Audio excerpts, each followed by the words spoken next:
And viewers, the economic survey is the highlight of this budget session, which started this morning with the President Draupadi Murmu's joint address. The Finance Minister Nirmala Sitharaman tabled the economic survey in the Lok Sabha, where now the big highlight of the survey is coming in that the growth trajectory of India is positive. For more on this, my colleague Sakshi is joining me. Sakshi, take us through the highlights of what has been highlighted in the economic survey that has been tabled.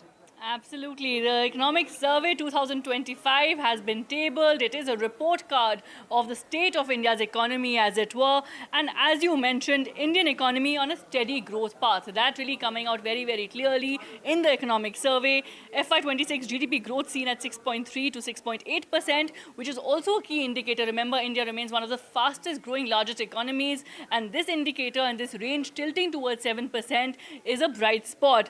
Of course, the Economic Survey also highlights the fact that unemployment rate has declined to 3.2%. Crucial to really note here that as far as inflation is concerned, it says that inflation will remain under control, consumption could remain stable. So very, very crucial and key indicators as far as the state of India's economy and the macro health is concerned, as it were.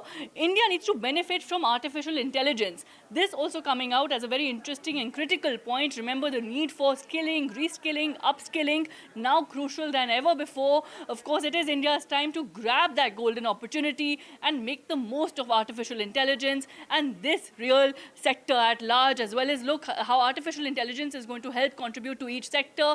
Look at the contribution and the benefits and this golden opportunity from artificial intelligence to reskill and upskill. So very, very crucial points coming in from the economic survey. Remember, the first part of the economic survey focuses on macroeconomic indicators. The second part of the economic survey focuses on socio-economic issues at large.